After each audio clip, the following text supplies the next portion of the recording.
ito ay biro lamang. Wow! Ginit pa ng CIDG chief na ang nasabi anyang pahayag ay hindi dapat kinukonsente kung saan hindi rin marapat na gawing biro ang pagpatay. Tama! Ngunit ang inihayag ito nung nakaraang Huwebes sa proclamation rally ng PDP laban ni dating Pangulo na kanya-anyang papatayin ang 15 senador para tiyakin anyang makapasok lahat ang kanyang pambato sa kanilang partido. Ayan o, hindi kasi nakalagay doon ng 15, pero ako nadinig ko yan eh, sabi niya 15. May bonus pa nga yan eh. Hindi lang papatayin yung 15 senador. Gusto pa nga niya eh, pasabugin daw yung Senado. Wow! Diba? Yan, inciting, hindi lang inciting to sedition.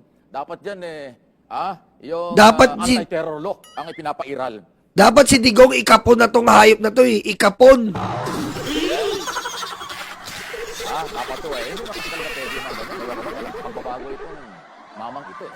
Tuloy tayo sa iba nating mga balita. Okay, ngayong umaga, habang yung ating mga kababayan dito sa Quezon City ay nagiging biktima ng mga kung ano-ano mga kagat ng lamok. Ingat lang po kayo. Kaugnay ng balitang ito, hinimok din po ni Lanao del Sur na nadidismaya siya. Sir J. Conghon, napromote na dalawa ng po si Police Major General Nicolas Torre III, ang direktor ng CIDG. General Torre, sir, magandang umaga po. Si Mike Abi po ito. Sir Mike, good morning at good morning din sa inyong mga tagapakinig. Salamat po sa oras, pagtanggap ng ng aming tawag. Pero bagong lahat, congratulations muna dahil ko po ay sagradong Major General na. General, sir, congratulations. Maraming salamat, Sir Mike. Maraming salamat. Okay, at dahil dyan, ito yung ating... Deserve mo yan, General Torre. Deserve mo yan. And we love you. Deserve mo yan. Gustong itanong sa inyo at mabuti lang po at kumilos kayo. Ang unang tanong, natinig ko yung interview sa inyo kahapon ng media. Sabi mo, bilang Pilipino, bilang PNP, CIDD Director, yung inyong ipinail na kaso against former President Duterte, parang yun po yung inyong pinanghuhugutan. Tama ho ba? Yes po, yes po. Yun po talaga ang ating basihan. Wala pong nag-utos ng kahit sino para gawin ito, General? Pasintabi na? In-inform ko na lang ang aking mga boss na ito po ang aking gagawin. Sapagkat nandito naman ito sa, I believe that it is... Hoy, Binirod, pare. Thank you, Binirod, Binirod, thank you, pare. Magpakabait ka na, hayop ka. in the scope of my job description. Okay. So paki-clarify nga po ninyo sa ating mga nanonood sa buong Pilipinas, sa buong mundo, dahil live po tayo. General, ano po yung malalim at dahilan pinanghuhugutan ninyo kung bakit nyo ipinail ang kasong inciting to sedition? Well, inciting to sedition at saka unlawful utterances po ang ating ifinal sa kay Rodrigo Duterte sapagkat nakita natin ang elemento ng paglabag ng batas ay nandun sa mga sinabi niya sa kanyang mga ginawa. Kahapon nabanggit niyo dun sa interview rin na para hindi magandang halimbawa na nakakadinig tayo ng Tama. Patayan, simple lang ang ganitong mga... Alam nyo, huwag tayo magpakitanga, ha? Alam nyo, kaya natin nilalaban to. It's not for this moment, you know? It's not for the pakinabang. It's not for the benefit of us anymore. Okay? It's not for the benefit of us. For the senior citizen like you and handsome like me. Okay? Remember that.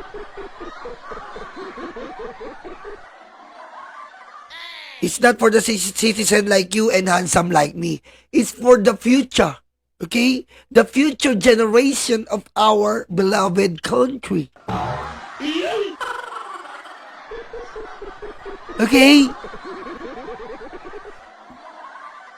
For the children. So that they can still, they can still be a responsible citizen of our country. Because if we allow this kind of things, how these children can be responsible to our country? How these children can be, with respect to different kinds of these citizens in this country, government, civilian, or even their parents and their family.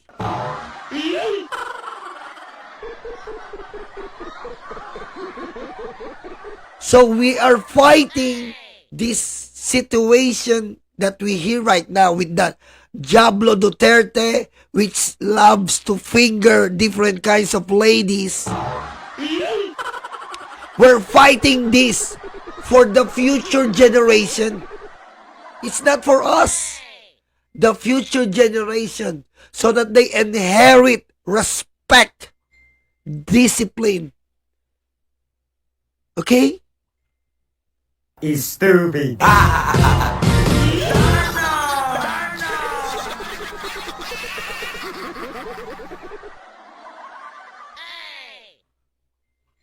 Putik, nagham na. Mga salita na hindi maganda, totoo yun, hindi maganda sa pandinig ng mga kabataan at ng mga kapwa natin Pilipino. Tama ba, General? Opo, kaya nga hindi tayo siseryosohin ng ibang mga bansa at ng iba pang Diba? mga tao. Kung ganyan na ganyan ang policy natin na para bang nag-normalize na lang sa atin ang violence at wala ng batas. Hindi po pwede yan. Okay, so anong ibig sabihin nito? Lahat na nagagawa ng katulad ng ginawa at sinasabi ni dating Pangulong Duterte, eh dapat ding makasuhan at maging warning, babala ito, na huwag nilang pamarisan ang mga ganyang mga statement. General. Alam niyo po, ang batas kasi, the law applies to all equally. Eh, nasa kanila na po yan kung gusto pa rin nilang gawin ang mga bagay-bagay na yan na nakita naman nila na labag na nga sa batas. Sinasabi na nga nating labag sa batas yan. Hindi dapat ginagawa yan. Eh, gawin pa rin nila. Wala pinakaiba sa ibang mga batas yan eh. Ang difference lang yan is that may mga seryoso, may mga mabibigat na mga violations at may mga magagaan din lang na mga violations. Well, tama yan. Karapatan po ninyo at obligasyon ninyo bilang direktor ng CIDG na mag-file ng kaso. Kung di ako nakakamali, parang nagkakasunod-sunod ang inyong ipinapile ng mga kaso. Dati mga vlogger, kung sino-sino, at iba pa dito sa inciting to sedition case. Ano po? So ito, bago na naman ito, ibig sabihin nito, kahit sino, kapag ka nagkamali, hindi kayo magdadalawang isip na kasuhan din ang kahit na sinong gagawa ng ganito, General. Opo, yan ang nangyayari kasi. Naging normal in the Duterte administration na kahit mali na, hahanapan na lang ng paraan at i-justify na lang para maging tama dahil yun ang popular. Eh hindi po pwede yun. Kasi pag ganun ho, paano naman pag ikaw naman ang nasa receiving end?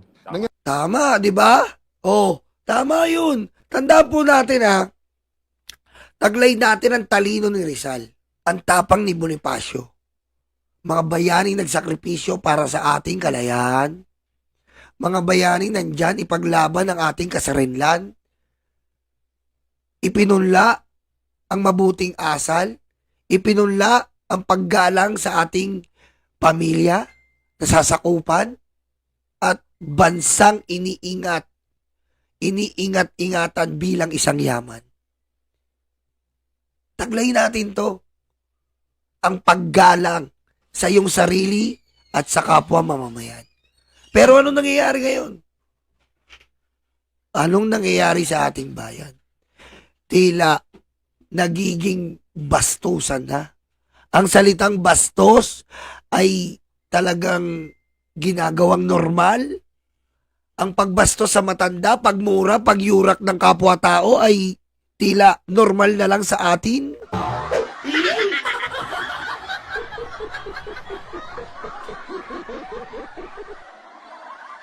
Hindi ganon.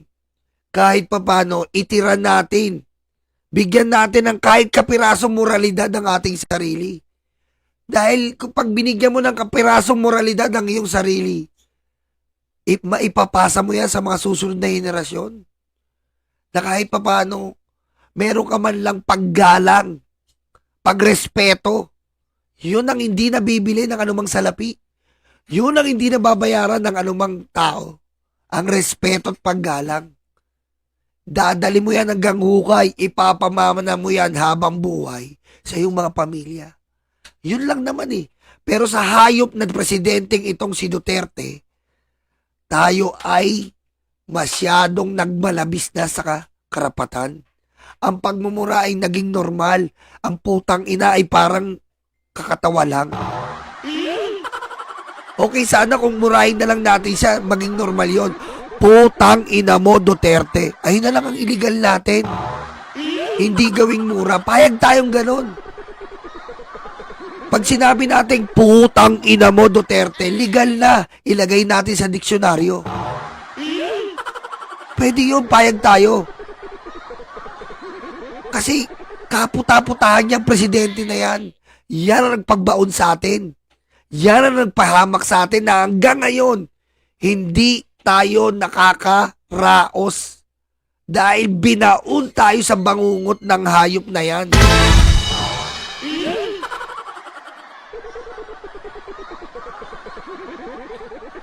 Kaya gumising ka. Ang pinaglalaban natin dito ay respeto at disiplina. Gumising ka. Ngayon kung DDS ka, wala na kayong magagawa sa'yo. pamilya ka ng mga luga. Ganyan na nagagawa mo sa pagdila ng betlog ni Digong na bagong luwas sa diaper. Who is this stupid gun? Stupid gun. Stupid gun.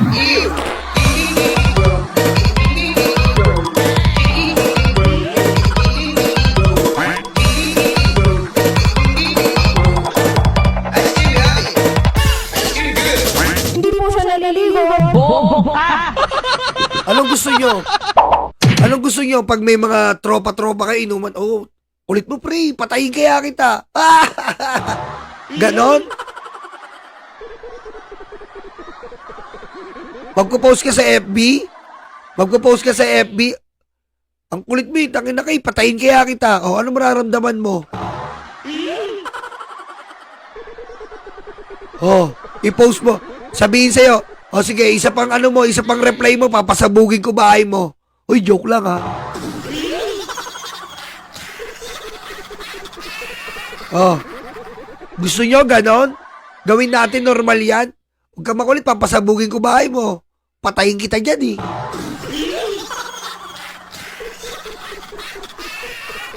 Kaya rin sa kanya yan. Minura rin siya ng isang teacher. Pinahuli ka agad Mabilis pa sa alas 4, hinuli yung teacher at kinulong din. Humingi na lang ng tawad at public apology at sila pa ngayon ang magaling at dahil pinatawad nila yung tao. Ngayon naman, sila na ang nasa receiving end, kung ano-ano na mga sinasabi. Yung bang sinabing pagpatay at saka yung pagpasabog ng Senado, hindi ba pumapasok dyan yung anti-terror law? May tanong ko lang dyan, kasi mas matapang yung anti-terror law, kung hindi ako nagkakamali. Opo, pinag-aaralan natin yan, kaya nasa case build up tayo ng DC-20. Pero sa ngayon, ang final ko lang, simple lang, unlawful utterances. Yan, magaan lang ng kaso, marami naman siyang pera, magpiyansa na lang siya. Pero makakasuhan at makakasuhan ka pag ginawa mo ang mga bagay na yan. Tama! Kayo na harapin ito kung makakarating sa korte dahil nasa DOJ. Tsaka huwag na kayong matakot dyan sa hayop na yan. Tatakot kayo dyan, winalangya yung Pilipino. Ano ba naman tayo dito?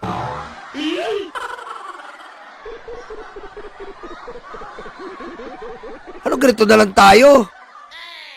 Oh, ano gusto nyo ganito na lang tayo?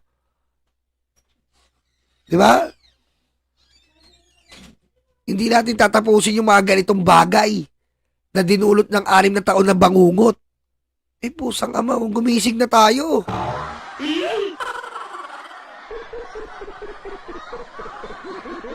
Bagong Pilipinas ka ng bagong Pilipinas pero ayaw mo baguhin. Ugali yan eh. Bago mo makamit yung pagbabago, kailangan unahin natin yung ugali mismo, sarili natin. Pero kabastusan, gagawin nating normal, ay pusang ama. Prosecution panel, meron probable cause, suggestion ng korte yan, so willing kayo harapin ito hanggang sa huli, General. Oo naman, hindi naman tayo gaya nila na kinaumagahan. Pag maipit na, sasagutin na joke only. Hindi ho. Final ko. Oh, di ba kabaklaan eh? Si Sarah, anong sinabi? Wala naman. Anong gagawin ko sa pagbabanta kay Lisa Marcos? Kinabukasan, di ba? Ganon kakupal yung mga yan. O si Duterte, joke lang yun. O, sasaluin ng mga supporter niyang banban, inutil, pulpol.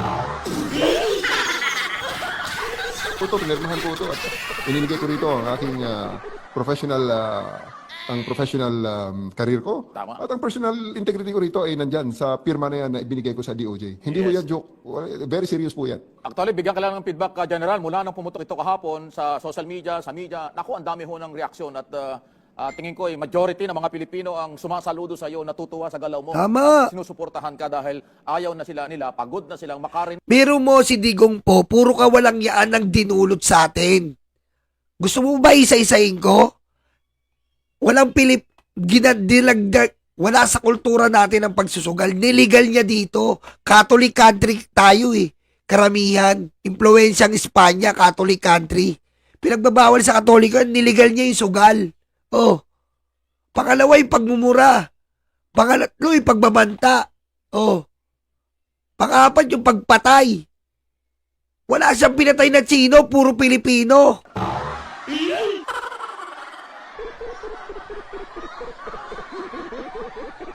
Oh. Ngayon gusto niya pa rin patayin Pilipino. Senador. Pagdating niya nung pagdagpo niya sa Davao, anong sabi? Umalis na kayo sa Davao, papatayin ko kayo. Puro Pilipino. Eh, pusang ama mo, wala kang pinapatay na pusher na Chinese. Oh. Nasaan ang umandusay na Chinese? Wala kang inutusan na riding in tandem na patayin ng mga Chinese na supplier mo, hayop ka. Oh. Pinatay mong Chinese, yung pinapatay mo kay Lagarma, kakumpetensya nyo pa, mga kemis. Kakumpetensya nila Michael Yang. Kasi mga kemis. Oh. Pusang ama ka, hayop ka talaga.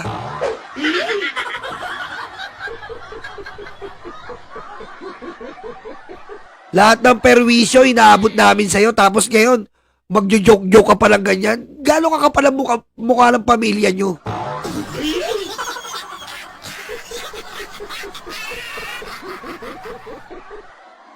Totoo yan, Chupaeng. Oh. Mga Katoliko tong Pilipino, minura mo pa yung Santo Papa. Minura mo ang Diyos. Tapos pagtatanggol nyo yung hayop na yan,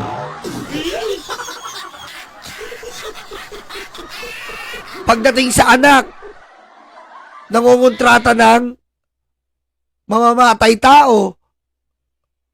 Anong klase yan? Ano gusto nyo?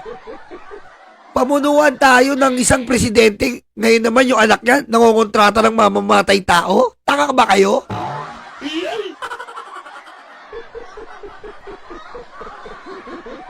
Ha? Ayan ang ibiboto natin sa 2028? Nangungontrata ng mamamatay tao?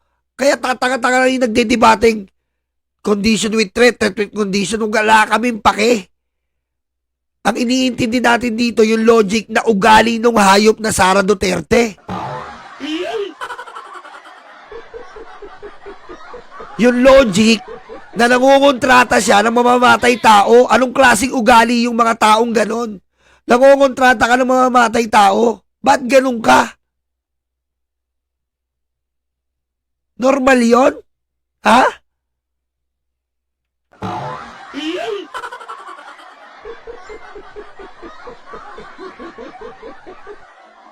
Ganun ba? Okay lang yon? Nangungontrata tayo ng mamamatay tao pag alam natin may death threat tayo?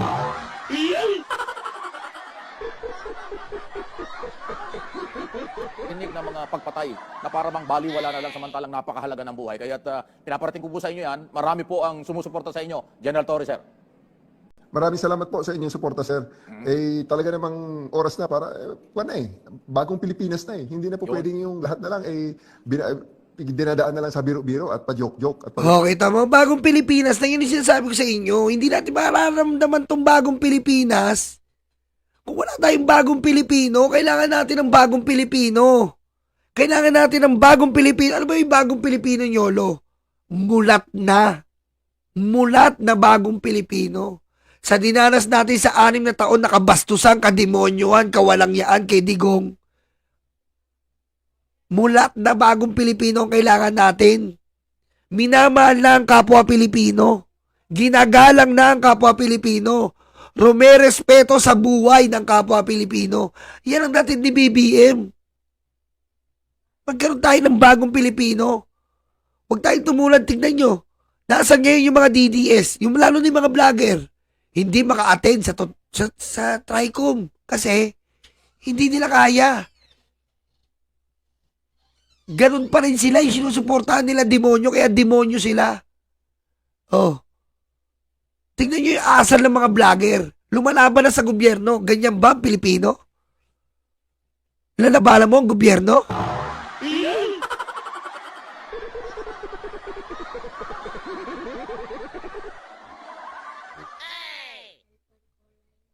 Oh. Ganyan ba? Hindi ganyan ang Pilipino. NPA ka ng NPA ngayon. Sino lumalaban sa gobyerno? Ha? Hoy. Mga kupal. Di ba galit kayo sa NPA? Eh, anong ginagawa nyo ngayon? Daig nyo pa NPA eh. Niraratrat nyo ang gobyerno. Pinapatawag lang kayo. Niraratrat nyo. Mas kupal kayo. Kasi pondo kayo ng China. Di ba? Oh. Pondo kayo ng China. Kaya naman gusto nyo yung pabagsakin ng gobyerno eh. Para mamuno na naman yung mga demonyo. Hindi na maaari yun.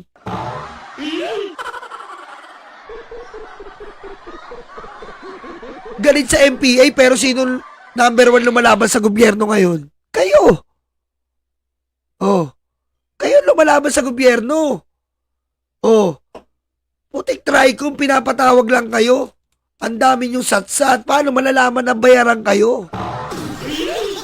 Stupid. Tapos ang taong bayan naman nagsasuffer. Kahapon doon sa lakad mo sa DOJ, nakaharap din kayo nung unang kinasuhan mo. Sino ba yon? Si Captain Dado ba yon? Sino ba yung isa rin Palamura? Oh, si Dado, yung leader ng tupad. Hayop na yan. Bobo pala. Ano pagbabantang ginagawa? Nakaharap kayo kahapon. Anong nangyari dyan? Ayun, nagbabait-baitan po. At nagbigay ng counter affidavit niya. Nung binasa ko kahapon, dinesisyon ko na agad. Sinabi ko sa aking lawyer, huwag na tayong mag-submit ng reply affidavit para for resolution na kagad ng kaso. Kasi ako'y naniniwala na wala naman siyang naidepensa at wala naman siyang na-deny doon sa kanyang sinabi. Kaya tingnan natin kung ano sabihin ng piskal. At pag sinabi ng piskal, isampa nga sa kaso sa korte, naturalmente, lalabas ang warrant of arrest. Isi-serve ko po yung warrant of arrest na personally. Uy, putik, patay ka na, Dado. Special order ka pala. Si General Torre pa, si IDG Chief. Ang aaresto sa'yo. Napaka-espesyal mo, hayop ka.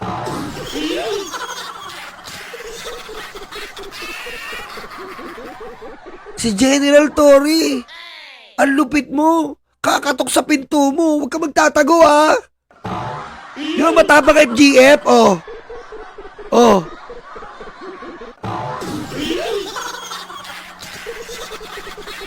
Oh. Kakatukin ka ng pintuan. VIP, no? VIP si Dado, leader ng tupad. Stupid.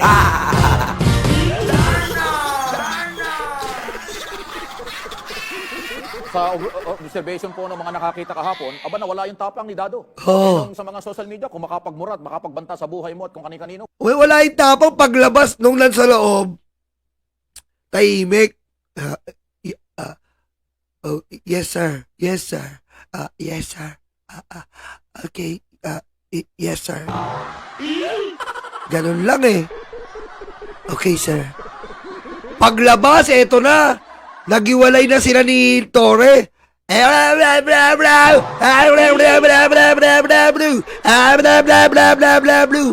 Tanga.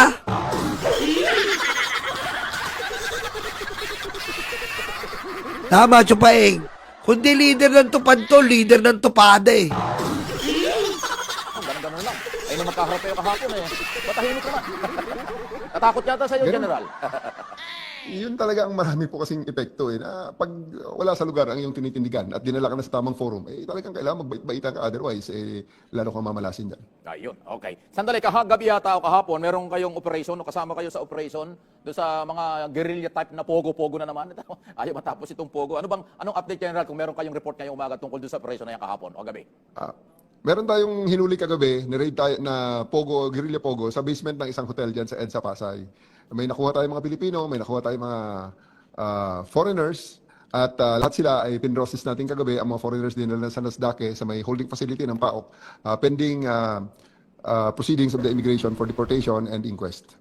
Okay. At dahil dyan, General, alam ko napaka-busy po ninyo. Salamat muli sa inyong pagtanggap ng aming tawag. Pero nasa inyo po yung pagkakataon. Bibigyan ko kayo ng pagkakataon para ho sa inyong gustong ipanawagan sa taong bayan dahil marami na kayong mga kasong ipinail laban doon sa mga pasaway, turing natin pasaway. So, ano po ang mensahe ninyo sa inyong taga-suporta at mga bumibilib, humahanga at naghahayag ho ng pagsaludo sa inyo, General? Nasa inyo po yung pagkakataon.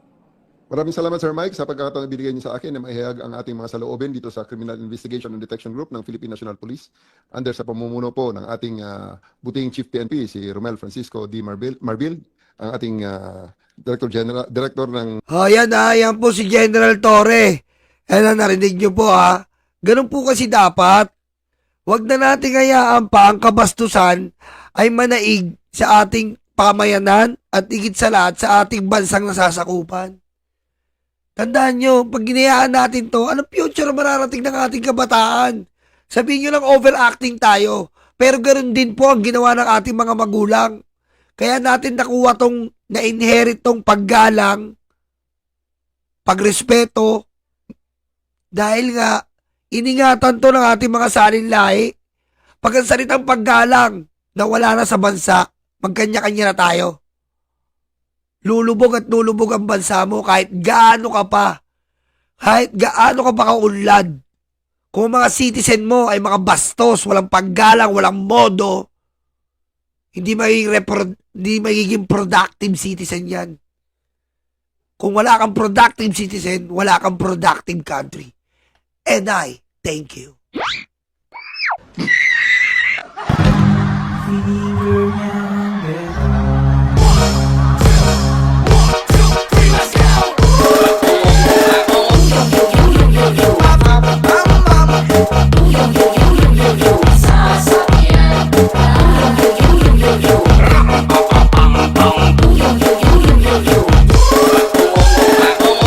Kami ang bumbero ng Pilipinas, mga bayaning tagapagligtas. Ang paglilingkod sa amin ay likas. Ang bumbero ng Pilipinas, kami ang bumbero ng Pilipinas, mga bayaning tagapagligtas. Ang paglilingkod sa amin ay likas. Ang bumbero ng Pilipinas, ang bumbero ng Pilipinas, ang bumbero ng Pilipinas, ang bumbero ng Pilipinas, ang bumbero ng Pilipinas. Para sa mga maralita, may puso, may tapang, may Diyos. Para sa mga maralita, may puso, may tapang, may Diyos. Para sa mga maralita, may puso, may tapang, may Diyos. Para sa mga maralita, may puso, may tapang, may Diyos. Kami ang bumbero ng Pilipinas, mga bayaning tagapagligtas. Ang paglilingkod sa amin ay likas. Ang bumbero ng Pilipinas, kami ang bumbero ng Pilipinas, mga bayaning tagapagligtas. Ang paglilingkod sa amin ay likas. Ang